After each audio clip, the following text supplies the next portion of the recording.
Assalamualaikum warahmatullahi wabarakatuh. Kami dari kelompok 8 yang beranggotakan 1 Ayu Astati NIM 124, yang kedua Ragil Tri Astuti NIM 136, yang ketiga Rinda Ayu Imtihani NIM 137, dan yang keempat Latifah Tamimah NIM 153. Kami akan mempresentasikan materi sistem informasi akuntansi mengenai siklus produksi.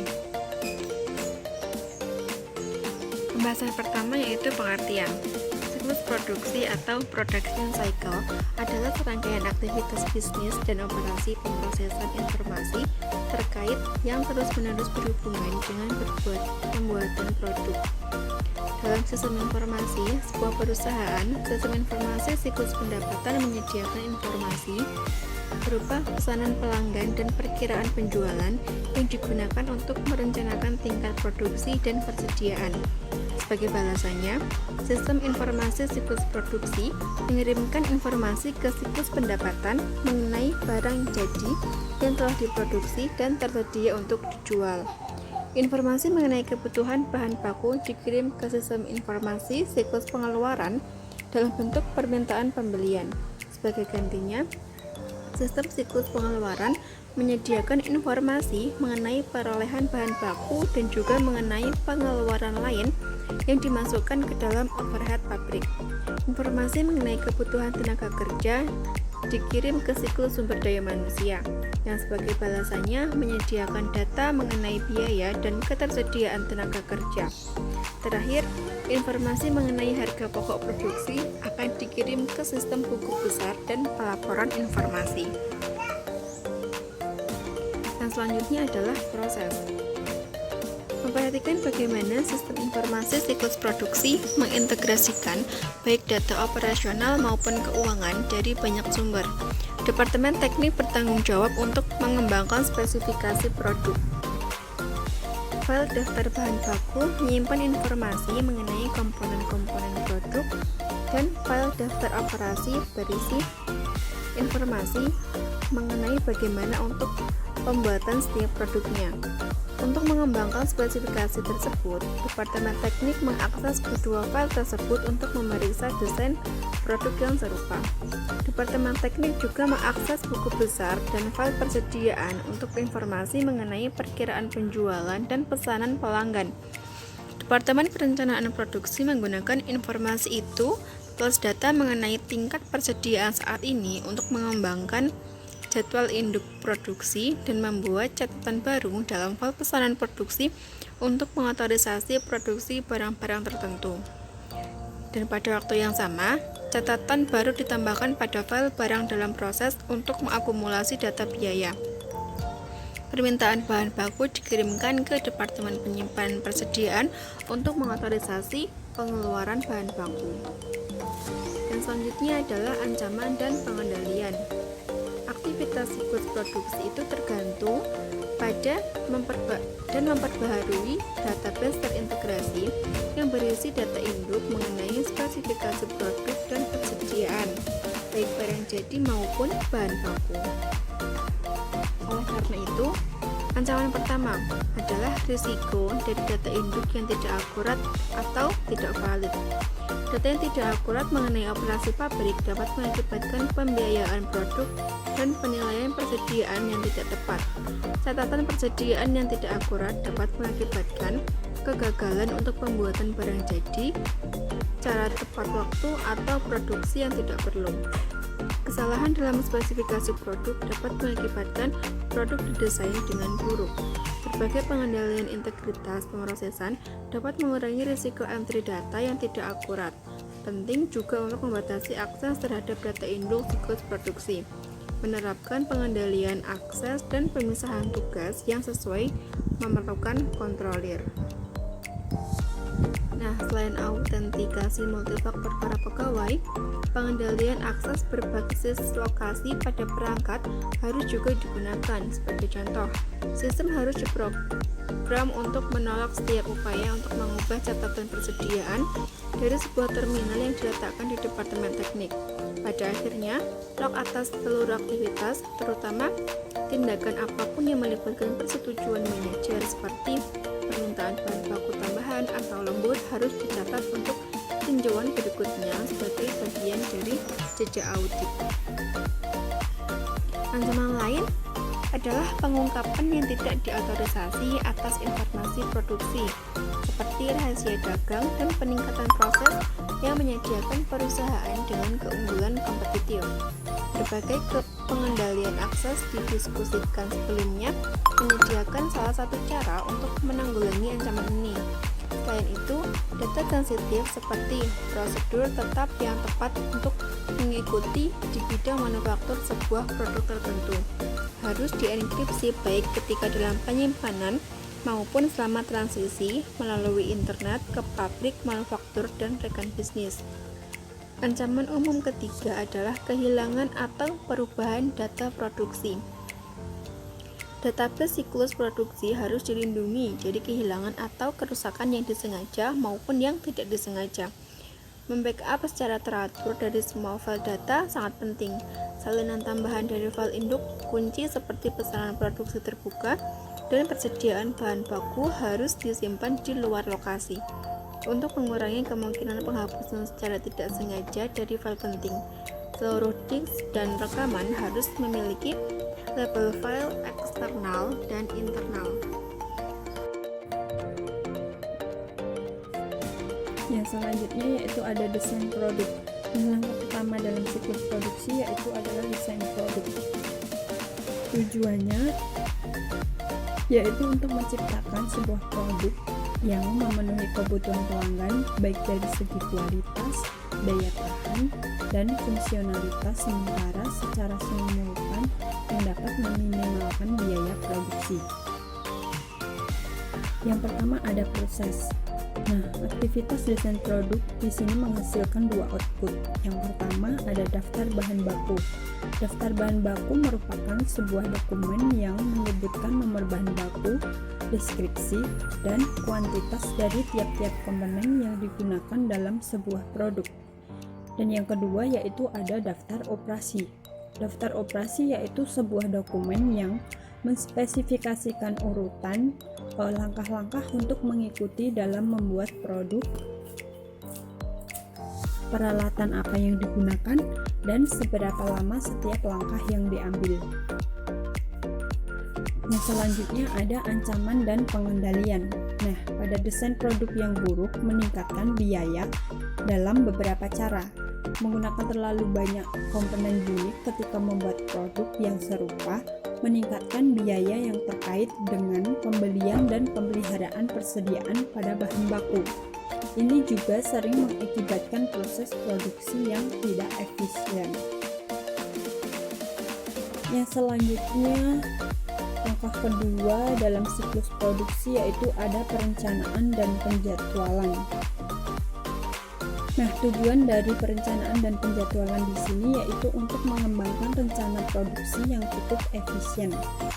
Yang pertama ada metode perencanaan pada produksi.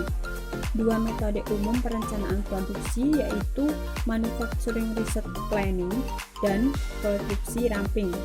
Manufacturing Research Planning merupakan perpanjangan dari perencanaan sumber daya bahan baku yang berupaya untuk menyeimbangkan kapasitas produksi yang ada dengan kebutuhan bahan baku untuk memenuhi permintaan yang diperkirakan. Lalu yang kedua, produksi ramping. Produksi ramping memperpanjang prinsip-prinsip sistem persediaan just in time untuk seluruh proses produksi dan untuk meminimalkan atau mengeliminasi persediaan bahan baku, barang dalam proses, dan barang jadi. Nah, produksi ramping ini sering disebut sebagai full manufacturing. Yang selanjutnya ada metode dokumentasi kunci dan formulir. Informasi mengenai pesanan pelanggan, perkiraan penjualan, dan tingkat persediaan barang jadi digunakan untuk menentukan tingkat produksi. Nah, pesanan produksi di sini mengotorisasi pembuatan dalam kuantitas yang telah ditentukan pada sebuah produk tertentu. Permintaan bahan baku mengotorisasi penghapusan kuantitas yang diperlukan bahan baku dari ruang penyimpanan ke lokasi pabrik di mana bahan baku tersebut akan digunakan. Lalu ada ancaman dan pengendalian. Nah, kelebihan produksi dapat mengakibatkan pasokan barang yang melebihi permintaan jangka pendek, dengan demikian menciptakan masalah pada arus kas potensial karena sumber daya terikat dalam persediaan. Nah, kelebihan produksi juga meningkatkan risiko pencatatan persediaan yang menjadi usang. Sebaliknya, di bawah target produksi dapat meningkatkan produksi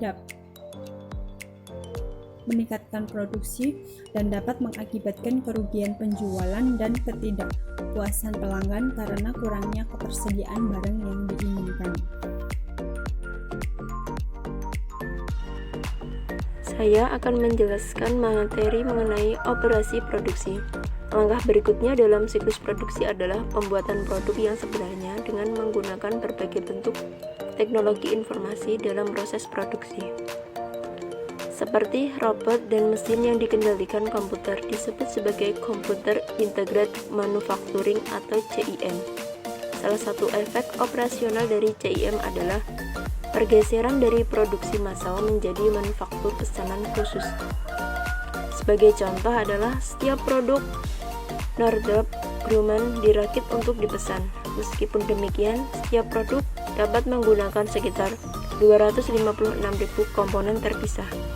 CIM memerlukan desain ulang atas sistem manajemen persediaan dan arus kerja untuk memfasilitasi perubahan cepat dalam produksi. Ancaman dan pengendalian. Untuk mengurangi risiko kehilangan atas persediaan, akses fisik terhadap persediaan harus dibatasi. Pengendalian dan seluruh pergerakan internal dari persediaan harus didokumentasikan. Pemisahan tugas yang tepat penting untuk mengamankan persediaan. Untuk menghindari kinerja yang buruk, dengan mengadakan pelatihan merupakan salah satu cara untuk menanggulangi ancaman ini. Memelihara penyimpanan fisik pada persediaan bahan baku dan barang jadi adalah tanggung jawab dari Departemen Persediaan. Fungsi dari otorisasi adalah ditunjukkan dengan persiapan pesanan produksi, permintaan bahan baku, dan kartu pemindahan adalah tanggung jawab dari perencanaan produksi atau sistem informasi yang mengikat. Peralatan RFID, pemindai kode batang, dan terminal online dapat digunakan untuk mencatat pergerakan persediaan. Dengan demikian, memelihara catatan persediaan perpetual dengan akurat. Akibatnya, pengendalian akses yang tepat dan uji kompatibilitas untuk memastikan hanya personel yang diotorisasi memiliki akses terhadap catatan-catatan tersebut. Sedangkan pengendalian serupa diperlukan untuk mengamankan aktiva tetap. Pertama, seluruh aktiva tetap harus diidentifikasi dan dicatat. Label RFID menyediakan cara yang berbiaya efektif untuk mengawasi lokasi aktiva tetap. Ancaman lain terkait dengan aktivitas siklus pengeluaran dan mengikuti proses dasar yang sama dan prosedur pengendalian. Sebagaimana dengan persediaan, langkah-langkah keamanan harus digunakan untuk mengendalikan akses fisik aktiva tetap. Hal ini penting bagi perusahaan untuk menghindari ancaman-ancaman yang akan terjadi, sehingga segala gangguan terhadap aktivitas manufaktur ataupun aktivitas dari pemasoknya dapat dengan cepat diatasi dan tidak mengakibatkan kerugian penjualan. Materi berikutnya adalah akuntansi biaya. Langkah terakhir dalam siklus produksi adalah akuntansi biaya. Berikut adalah 3 tujuan utama dalam akuntansi biaya. Yang pertama, menyediakan informasi untuk perencanaan, pengendalian, dan pengevaluasian kinerja operasi produksi. Yang kedua, menyediakan data biaya yang akurat mengenai produk untuk digunakan dalam penetapan harga dan keputusan bauran produk. Yang ketiga, mengumpulkan dan memproses informasi yang digunakan untuk menghitung nilai-nilai persediaan dan harga pokok penjualan yang muncul dari laporan keuangan perusahaan. Dalam akuntansi biaya terdapat proses dan data penggunaan bahan baku. Saya akan menjelaskan terlebih dahulu mengenai proses. Sebagian besar perusahaan menggunakan perhitungan biaya job order atau perhitungan proses untuk menentukan biaya produksi. Perhitungan biaya job order menentukan biaya ke batch produksi tertentu atau pekerjaan, dan digunakan ketika produk atau jasa dijual terdiri dari bagian-bagian yang dapat diidentifikasi secara diskret atau berlainan. Sebagai contoh, perusahaan konstruksi menggunakan perhitungan biaya job order untuk setiap rumah yang dibangun. Sedangkan perhitungan biaya proses menentukan biaya pada masing-masing proses atau pusat kerja dalam siklus produksi, dan kemudian digunakan ketika barang atau jasa diproduksi dalam jumlah massal dan unit diskret tidak dapat dengan segera diidentifikasi. Sedangkan data penggunaan bahan baku. Ketika produksi penerbitan permintaan bahan baku memicu debit barang dalam proses untuk bahan baku yang dikirim ke produksi. Sebaliknya, barang dalam proses dikredit untuk bahan baku yang tidak digunakan dan dikembalikan ke persediaan. Banyak bahan baku diberi kode batang agar data penggunaan dapat dikumpulkan dengan memindai produk tersebut ketika dilepas atau dikembalikan ke persediaan. 19. Ancaman dan pengendalian. Sebagaimana yang diilustrasikan dalam kasus AOF, data biaya yang tidak akurat dapat menurunkan efektivitas penjadwalan produksi dan melemahkan kemampuan manajemen untuk mengawasi dan mengendalikan operasi manufaktur. 20. Meningkatkan pengendalian dengan sistem perhitungan dan biaya berbasis aktivitas. Sistem biaya tradisional menggunakan basis yang didorong volume seperti tenaga kerja langsung atau jam mesin untuk membebankan overhead ke produk. Perhitungan biaya berbasis aktivitas dapat memperbaiki dan meningkatkan alokasi biaya dalam sistem job order atau proses. 21. Keputusan yang lebih baik. Sistem biaya tradisional cenderung membebankan terlalu banyak overhead terhadap beberapa produk dan terlalu sedikit ke produk lain karena terlalu sedikitnya pool biaya yang digunakan. 22. Peningkatan manajemen biaya. Para pendukung berargumen bahwa keuntungan lain dari perhitungan biaya berbasis aktivitas adalah bahwa perhitungan tersebut dengan jelas mengukur hasil tindakan-tindakan manajemen atas profitabilitas secara keseluruhan. 23. Peningkatan pengendalian dengan metrik kinerja inovatif. Pendekatan modern ke produksi seperti produksi ramping secara signifikan berbeda dari produk mass tradisional.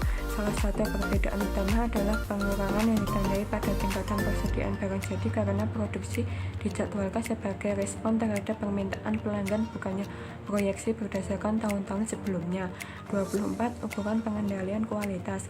Informasi mengenai biaya kualitas dapat membantu perusahaan menentukan dampak dari tindakan yang diambil untuk meningkatkan yield dan mengidentifikasi area-area perbaikan lebih. Tujuan utama dari pengendalian kualitas adalah untuk mendapatkan yang baik pertama kali dengan memproduksi produk memenuhi spesifikasi pelanggan.